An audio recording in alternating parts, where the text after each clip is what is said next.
দাদা, আমাকে একটা চা দিন তো। আমাকেও একটা চা দেবেন? হ্যাঁ হ্যাঁ স্যার, এক্ষুনি দিচ্ছি। এই নিন। আহ, আপনার চা সেই আগের মতোই জবরদস্ত আছে। খুব ভালো, খুব ভালো। ভরত বাবু আজ 20 বছর ধরে একই রকম চা বানিয়ে যাচ্ছেন। কি বলেন রাহুল বাবু? তা ঠিক, কিন্তু দেখুন সোহমবাবু, আজ 20 বছর হয়ে গেল উনি একই কাজ করে যাচ্ছেন। 20 বছর আগে আমিও তো এই কোম্পানিতে জয়েন করেছিলাম। আজ আমি কোথায় আর উনি কোথায়? জীবনের এই মূল্যবান সময়গুলো উনি কিভাবে নষ্ট করে দিলেন বলুন তো। রাহুল আর সোমবাবুর এইসব আলোচনা ভরতবাবু সব শুনতে পেলেন। এইসব শুনে ভরতবাবু বললেন, স্যার, জীবনের সময় নষ্ট করেছি এমন কথা বলছেন কেন? দেখুন, আমি এইখানে একটা দোকান করেছি আজ 20 বছর হয়ে গেল।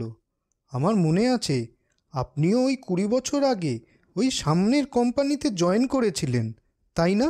হ্যাঁ হ্যাঁ, আপনার মনে আছে? তখন আমি ওই সামনের কোম্পানিতে একজন সামান্য এমপ্লয়ি হিসাবে জয়েন করেছিলাম। আজ 20 বছর পার হয়ে গেল, বুঝলেন? এখন আমি ওই কোম্পানির একজন সুপারভাইজার। খুব ভালো স্যার, সেটাই তো বোঝাতে চাইছি। মানে, এতে বোঝানোর কি আছে?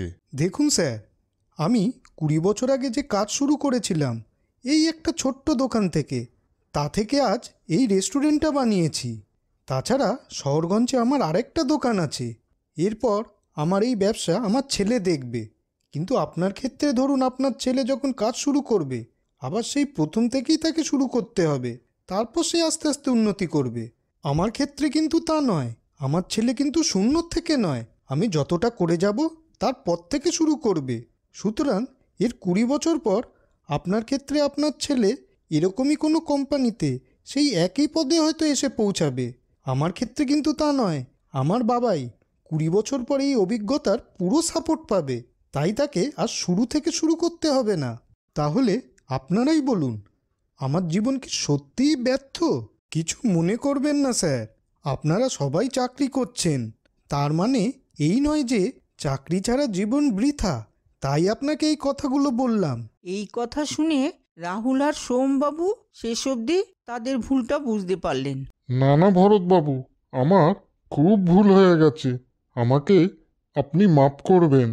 আজ আপনার থেকে আমি জীবনের একটা বড় শিক্ষা পেলাম যে চাকরি করাই জীবনের অর্থ উপার্জনের বা উন্নতি করার একমাত্র পথ কখনোই হতে পারে না।